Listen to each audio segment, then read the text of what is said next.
Vande Krishna Foundation presents.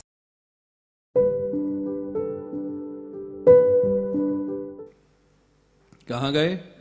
जिनको वो अपना प्रतिद्वंदी मानने लग गए भगवान शिव के पास। ये भगवान की जो माया, इतनी विलक्षण माया है, इसलिए कहा गया है मम माया दुरत्तया, दैवी हेसा गुणमयी मम माया दुरत्तया मामे वे प्रपद्यन्ते माया मेताम तरन्तिते। भगवान कृष्ण कहते अर्जुन, ये मेरी माया को पार करना अत्यंत कठिन काम है। बिना मेरी शरणागति के, बिना मेरी कृपा के कोई इसको पार नहीं कर पाता है।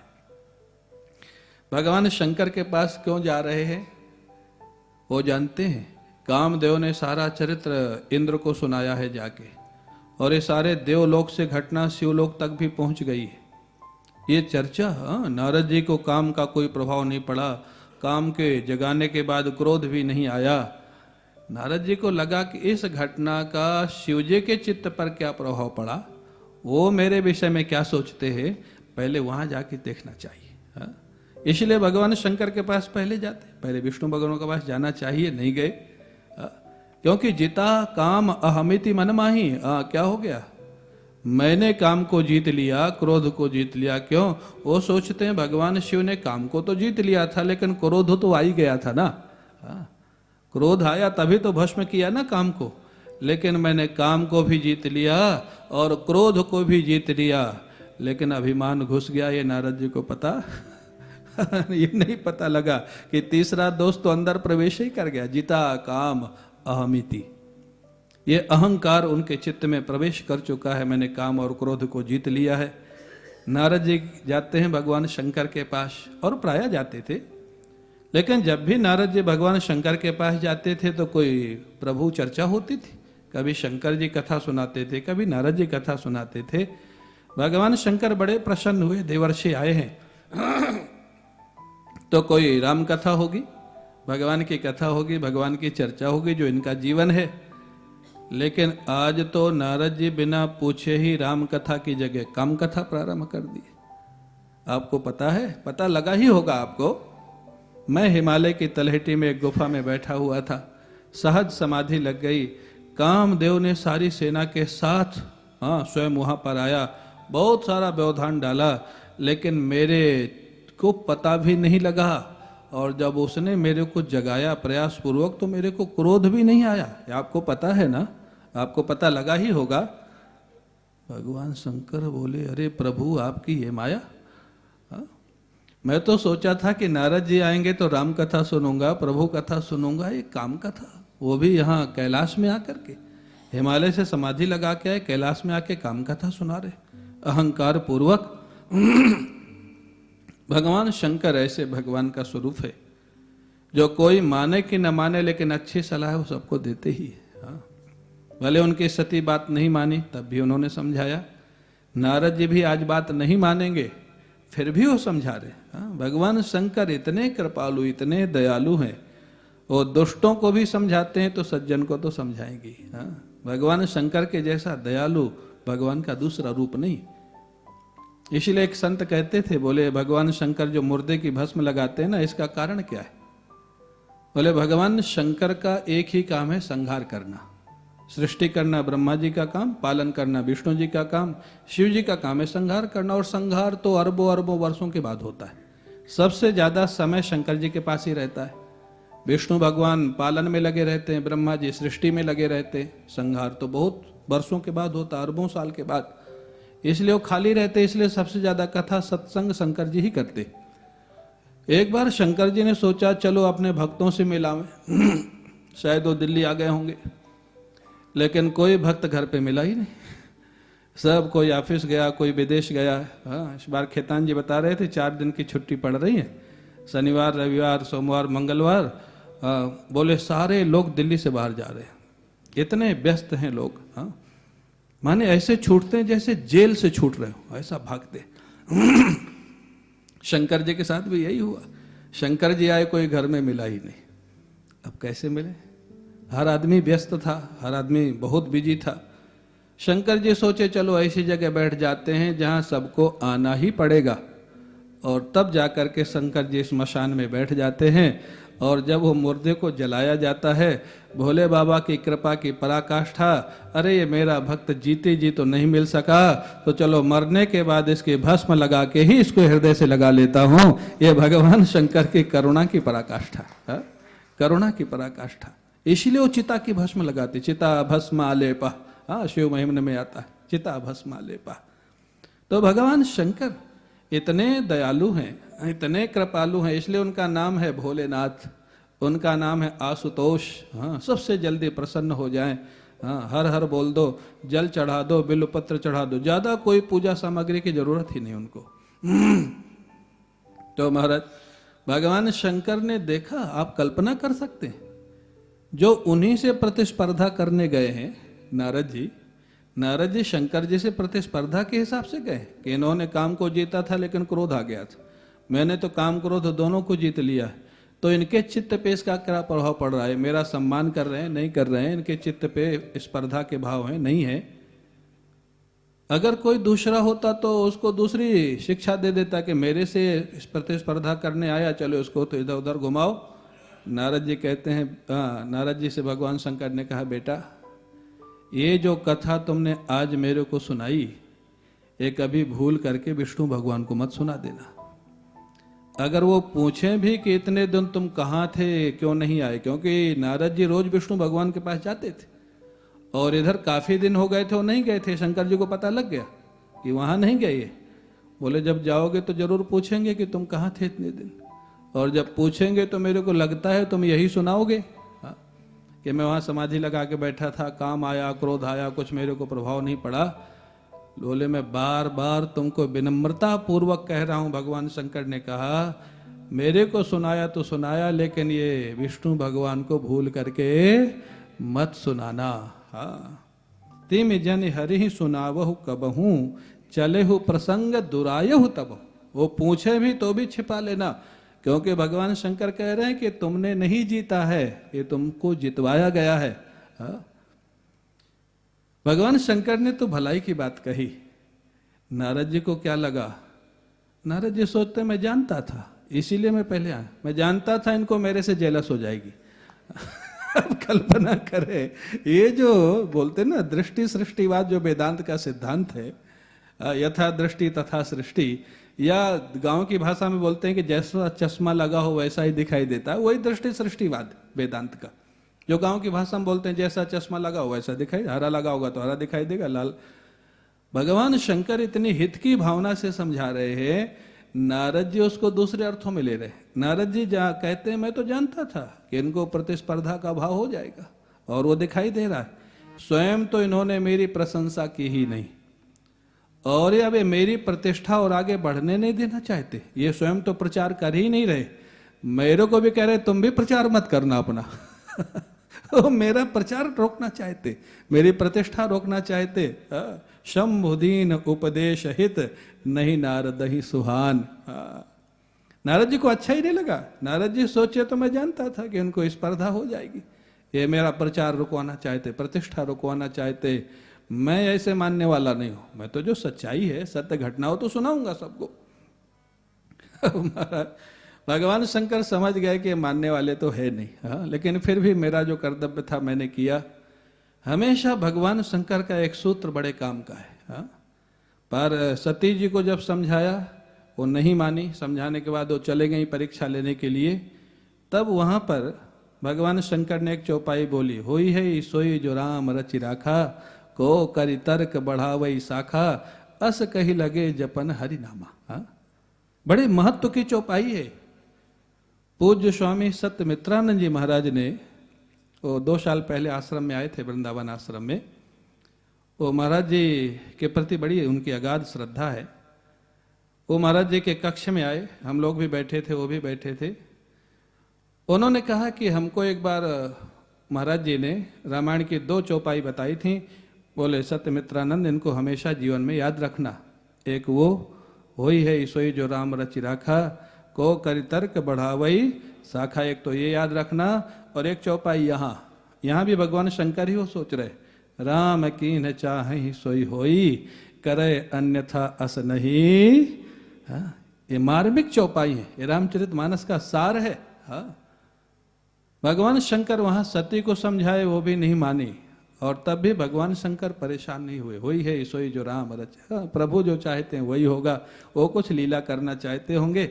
और यहाँ भी वही, हाँ, यहाँ भी भगवान शंकर वही कहते हैं, राम कीन चाहि सोई होई, करे अन्यथा अस नहीं। भगवान श्री राम जो चाहते हैं वही होता है, और उसको कोई बदल दे ऐसा कुछ हो नहीं सकता है। तो हम लोग व्यर्थ ही परेशान रहते। हाँ, ये क्या होगा, ऐसे कैसे होगा, ये क्या होगा, वो क्या होगा, बड़ी बड़ी योजनाएं बनाते हैं, बड़े बड़े कपट करते हैं, छल करते हैं, लेकिन अंत में होता क्या है, हुई है सोई जो राम रच रखा। ये सत्य है, कई बार ये पता लगता है।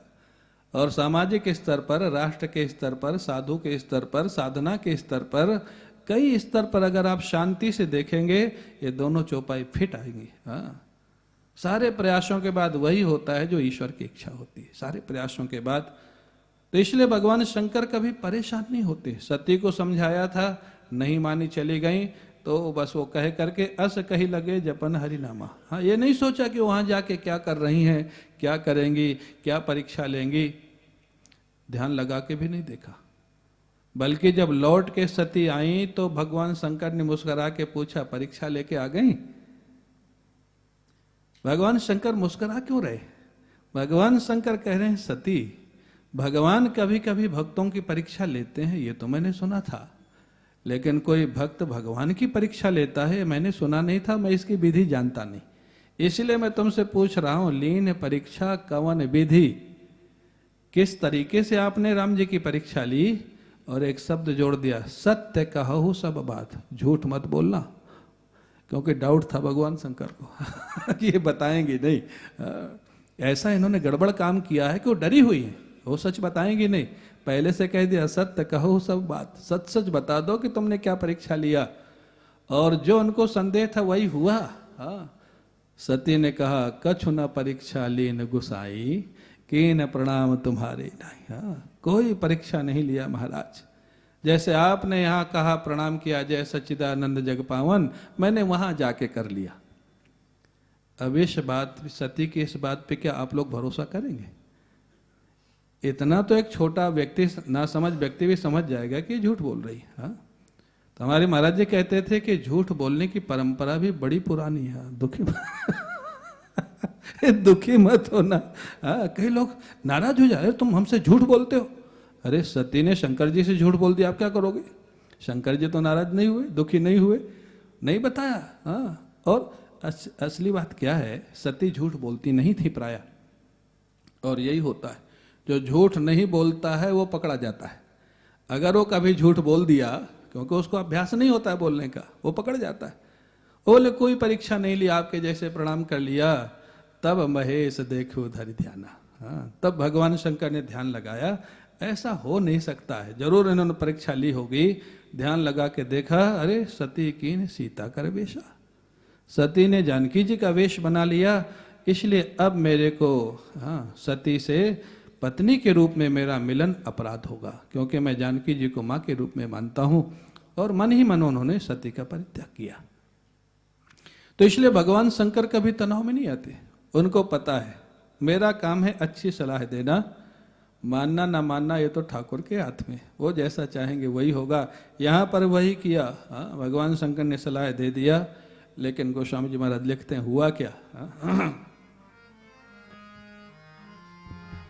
राम कीन्ह चाहि सोई होई, राम कीन्ह चाहि सोई होई, करे अन्यथा असु नहीं कोई, करे अन्यथा असु नहीं कोई, शंभु बचन मुनि मन नहीं भाए, शंभु बचन मुनि मन नहीं भाए, तब विरंची के लोक सिधाए, लोक सिधाए। एक बार कर तल बन बीना, एक बार कर तल बन बीना, गावत हरि गुण गान प्रवीणा, गावत हरि गुण गान प्रवीणा। क्षीर सिंधु गवने मुनिनाथा, क्षीर सिंधु गमने मुनिनाथा, जह बस श्रीनिवास श्रुति माथा, कहे बस श्रुति निवासी श्रुति माथा। भगवान शंकर ने समझाया, लेकिन नारद जी को अच्छा नहीं लगा। हाँ, नारद जी को लगा ये तो मेरी प्रतिष्ठा से चिढ़ रहे, मेरी प्रतिष्ठा बढ़ने नहीं देना चाहते। वो वहां से चले जाते हैं। लेकिन आश्चर्य की बात है, उसके बाद भी वो विष्णु भगवान के पास नहीं गए, ब्रह्मा जी के यहाँ चले गए। ब्रह्मा जी के यहाँ काफी देर रहे, क्यों नहीं गए? मानस पीयूष एक ग्रंथ है रामचरितमानस पे, बहुत सारी टीकाओं का संकलन है उसमें। जो रामायण के अध्येता होंगे वो शायद उसको पढ़ते होंगे। अयोध्या में उपलब्ध है, हमारी लाइब्रेरी में भी है, वृंदावन में। उसमें एक टीकाकार ने लिखा है, हाँ, उन्होंने अपने भाव लिखे हैं कि नारद जी तो रोज ही जाते थे वैकुंठ विष्णु भगवान के यहाँ प्रणाम करने। इधर पहले शंकर जी के यहाँ चले गए, उसके बाद भी वैकुंठ नहीं गए, ब्रह्मा जी के पास चले गए। नारद जी को लगा इतनी बड़ी सफलता मेरे को मिली है, और अगर रोज रोज कहीं जाओ तो उतनी प्रतिष्ठा नहीं रहती है। मान घटे नित्य के घर जाए। आप अभिमान का आप वो स्वरूप देखें जो कि आज विष्णु भगवान के पास जाने में भी उनको रोक रहा है। हाँ, मैं रोज रोज अगर जाऊंगा तो मेरी जो आज प्रतिष्ठा है उसका क्या होगा? ऐसे ही थोड़ा मैं चला जाऊंगा। हाँ, महापुरुष होता है जो कहीं भी चला जाता है सहज में, सरलता में। आप लोगों ने शायद सुना हो, हमारे गुरुजी के गुरुजी उड़िया बाबा जी महाराज एक बार कहीं गए, सनातन धर्मियों का आर्य समाजियों का कुछ वहाँ संवाद था, शास्त्रार्थ था। तो सनातन धर्मी लोग इनको ले गए। तो जो लोग ले गए थे उन्होंने बाबा को सबसे ऊंचे आसन पे बैठा दिया। दूसरे पक्ष के लोग आए, बोले आपके बाबा सबसे ऊंचे क्यों बैठेंगे, हमारे जो स्वामी जी हैं वो बैठेंगे। बाबा से कहा बाबा आप इधर बैठिए, बाबा उठ के वहाँ नीचे बैठ गए। फिर बाबा के भक्त आए, बोले बाबा आप यहाँ क्यों बैठेंगे, आप ऊपर बैठिए। बाबा उठ के फिर ऊपर बैठ गए। माने आप कल्पना करें, बाबा को उन्होंने कहा नीचे बैठ जाओ तो नीचे बैठ गए, ये बोलते ऊपर बैठ जाओ तो ऊपर बैठ गए। माने क्या उनका जीवन था। हा? उनको कोई फर्क नहीं पड़ा, ना नीचे बैठने में ना ऊपर बैठने में। लेकिन नारद जी आज अभिमान इतनी सीमा पार कर गया कि वो सोचते हैं विष्णु भगवान के पास भी रोज जाऊंगा तो वो सम्मान कहाँ रहेगा। आप कल्पना करें, जो नित्य के जाने वाले हैं वो शंकर जी के यहाँ गए, वहां काम ठीक नहीं हुआ तो ब्रह्मा जी के यहाँ चले गए, गए ही नहीं विष्णु भगवान के पास। एक बार बहुत दिनों के बाद एक बार पहुंचे भगवान नारायण के पास क्षीर सागर में। भगवान नारायण तो आखिर भगवान नारायण है, सब जानते थे कि नारद जी की क्या लीला हो रही है। भगवान नारायण के पुत्र हैं ब्रह्मा जी, और ब्रह्मा जी के मानस पुत्र हैं नारद जी, माने भगवान नारायण के पौत्र हुए। अब ये जब पहुंचते हैं नारद जी, अरे भगवान एकदम से उठ करके बैठ गए, सरसैया पे खड़े हो गए। आइए आइए देवर्षि, आइए आइए। और जो शब्द उन्होंने प्रयोग किया, बोले बिहंसि चराचर राया, बहुते दिनन कीन मुनि दाया। देवर्षि, बहुत दिनों के बाद आज आपने कृपा की हमारे ऊपर। आपका पौत्र घर में आवे बहुत समय के बाद, और आप उससे हाथ जोड़ के कहें कि आपने बहुत दिनों के बाद कृपा की, तो वो व्यंग होगा कि सम्मान होगा? वो क्या होगा? व्यंग होगा। हाँ, माने कोई अपने पौत्र को तुरंत आसन से उठ के बैठ जाए और आदर से बोला आइए आइए आइए, बहुत दिनों के बाद आपके दर्शन हो रहे हैं, बहुत दिनों के बाद कृपा की। अगर आपसे भी हम ऐसे बोलने लग जाएं तो आप सावधान हो जाएंगे कि कुछ गड़बड़ है मामला। हाँ? कि आपने बहुत दिनों के बाद कृपा की, बहुत दिनों के बाद आपके दर्शन हो रहे हैं। लेकिन अभिमान की पराकाष्ठा भगवान की लीला, हाँ यही भगवान की लीला है। भगवान शंकर ने तभी तो कहा था, जय जस रघुपति करहि जब सो तस तहि क्षण होय। जब उन्होंने कहा कि बहुत दिनों के बाद कृपा की, देवर्षि कहाँ थे, उन्होंने बिल्कुल नहीं समझा कि व्यंग में बोल रहे।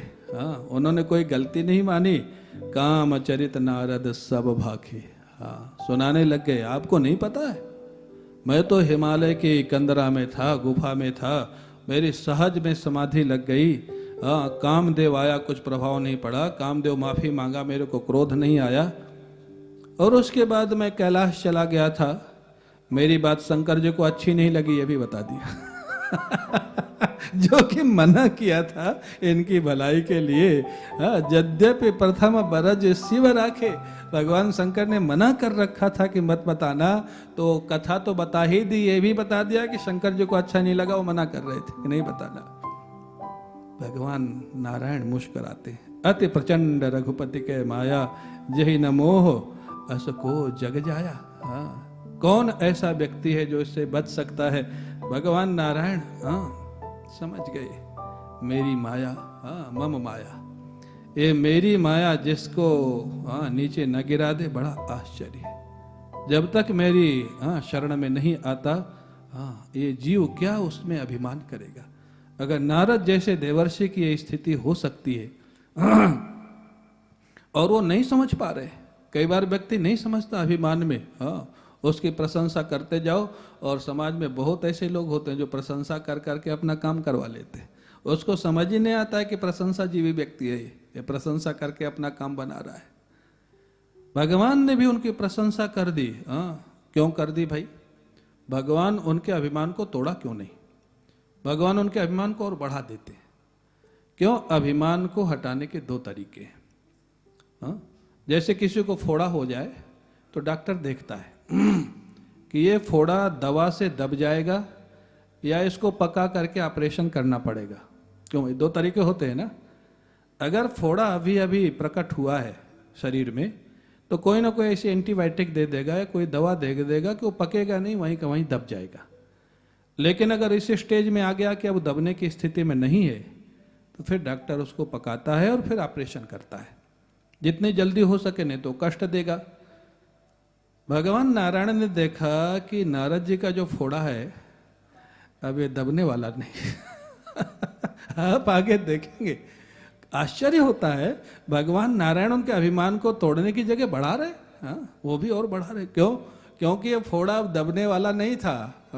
वो जानते थे उसको पका के फोड़ना ही पड़ेगा, ऑपरेशन ही करना पड़ेगा। भले वो चिल्लाएंगे, रोएंगे, जो भी करेंगे, लेकिन करना तो पड़ेगा। मेरा भक्त है, मेरा निरंतर गुणगान करता है।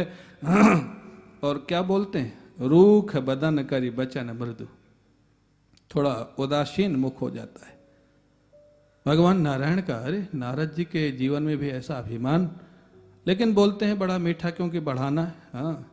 और क्या बोलते हैं? आश्चर्य की बात है। रूख बदन करि बचन मृदु बोले श्री भगवान, तू मेरे सुमिरन ते मिटही मोह मार मदमान।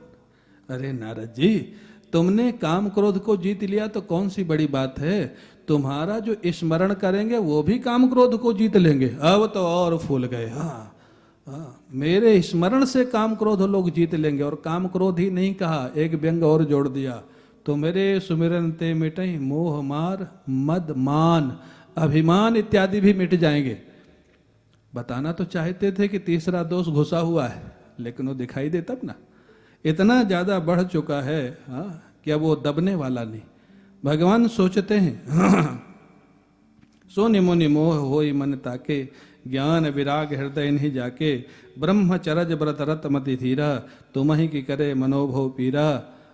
अरे महाराज, आप जैसे ब्रह्मर्षि, देवर्षि, राजर्षि, तपस्वी महापुरुष, आपके स्मरण से दुनिया के दोष समाप्त हो जाते हैं। आपके जीवन में दोषों की संभावना ही कैसे हो सकती है? नारद जी प्रसन्न हो गए। शंकर जी ने मेरे को नहीं समझा ठीक, विष्णु भगवान ने ठीक समझा। ये ठीक समझे मैंने क्या किया। मेरे स्मरण से लोगों के काम क्रोध दूर हो जाएंगे, ये तो विष्णु भगवान कह रहे हैं। सबसे प्रामाणिक तो यही है। नारद जी ये भी नहीं समझ पाए कि ये व्यंग में कह रहे, वो सोचे सच्चाई में कह रहे, यथार्थ में कह रहे। और इसलिए नारद जी प्रसन्न हो जाते हैं। जो चौपाई तुलसीदास जी लिखे, बड़ी सुंदर चौपाइयां हैं। नारद कहो सहित अभिमाना, फिर अभिमान, हाँ? नारद कहो सहित अभिमाना, कृपा तुम्हारी सकल भगवाना। हे प्रभु, मैंने जो किया वो जो भी विजय प्राप्त की वो आपकी कृपा से प्राप्त की। अरे भाई, तो लगता है क्या उनका अभिमान खत्म हो गया? नहीं, कृपा शब्द भी कई तरह से प्रयोग होता है, ये भी ध्यान रखिएगा। हाँ, अगर कहीं भगवान कह देते कि मेरी कृपा से हुआ है तो नारद जी नहीं मानते। हाँ, अरे मैंने इतनी साधना की, मैंने इतनी तपस्या की। जब किसी को बहुत बड़ी सफलता मिलती है तब उससे कहा जाता आपने ऐसा किया, बहुत अच्छा काम किया, वो शिष्टाचार में कह देता है सब आपकी कृपा से हुआ है, आपकी कृपा से हुआ है। हाँ? कृपा शब्द का कई जगह कभी कभी मिसयूज भी हो जाता है। पूज्य स्वामी रामानंद जी महाराज ओंकारेश्वर के बड़े अच्छे महापुरुष, इंदौर में उनके एक शिष्य के घर का उद्घाटन था, गृह प्रवेश था। संयोग से मैं भी था, वो भी थे। बड़े विरक्त थे, जाते नहीं थे कहीं, लेकिन वहाँ गए। स्वामी जी ने पूछा कि ये सब घर? बोले आपकी कृपा से हुआ महाराज। ये गाड़ी आपकी कृपा से हुई महाराज। ये बाल बच्चे आपकी कृपा से हुआ। ओ स्वामी जी बोले मूर्ख कहीं का, तू क्या कह रहा है? सोच भी रहा है दिमाग से? हाँ, आपकी कृपा से हुए। तो फिर महाराज जी हंसे, विनोद किए। अच्छा, सब मेरी कृपा से हुआ ना घर गाड़ी, तो तू निकल यहाँ से, अब मैं रहूंगा। क्योंकि मेरी कृपा से हुआ तो मेरी इच्छा कि मैं रहूं कि तू रहे। तब उसको समझ में आया। तो कृपा शब्द का प्रयोग कई बार शिष्टाचार में भी हो जाता है, कई बार बेवकूफ़ी में भी हो जाता है, कई बार अभिमान पूर्वक भी हो जाता है। हाँ, नारद कहो सहित अभिमाना, कृपा तुम्हारी। हाँ, अभिमान तो यही था कि मैंने जीता, लेकिन जब उनके पक्ष में विष्णु भगवान बोल दिए तुम्हारे स्मरण से काम करो दूर हो जाते हैं, तब उनको लगा इन्होंने ठीक समझा है और कह दिया तुम्हारी कृपा से ही सब कुछ हुआ महाराज, मैं क्या कर सकता था, मेरी क्या इच्छा थी, आपकी कृपा से सब कुछ हुआ है। करुणा निधि मन दीख बिचारी, और अंकुरे गर्भ तरु भारी। हाँ, बड़ा भयंकर अभिमान का वृक्ष खड़ा हो गया। वही पौधा नहीं है, अब यह वृक्ष खड़ा हो गया। अब इसको बढ़ा करके ही उखाड़ना पड़ेगा। वो भगवान अब लीला करेंगे, फिर अपनी माया को प्रेरित करेंगे, फिर इनका काम क्रोध अभिमान सब प्रकट होगा। ये क्या कृपा से हुआ था कि इनकी साधना से हुआ था, उसकी चर्चा हम लोग कल करेंगे। बड़ा सुंदर प्रसंग है। अब आप लोग थोड़ा संकीर्तन करें और उसके बाद आज की कथा को विश्राम होगा। बोले सियावर रामचंद्र भगवान की जय। श्री राम जय राम, जय जय राम। श्री राम जय राम, जय जय राम। श्री राम जय राम, जय जय राम। श्री राम जय राम, जय जय राम।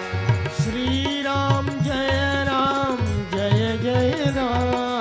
श्री राम जय राम, जय जय राम। श्री राम जय राम, जय जय राम। श्री राम जय राम, जय जय राम। श्री राम जय राम, जय जय राम। श्री राम जय राम, जय जय राम। श्री राम जय राम, जय जय राम। श्री राम जय राम, जय जय राम। जय जय श्री राम जय राम, जय जय राम। श्री राम जय राम, जय जय राम। जय जय श्री राम जय राम, जय जय राम। श्री राम जय राम, जय जय राम। बोलिए सियावर रामचंद्र भगवान की जय, शंकर भगवान की नमः। पार्वती पतये हर हर महादेव। कल पुनः 6 बजे से भजन और 6:30 बजे से कथा। कल पुनः मिलेंगे।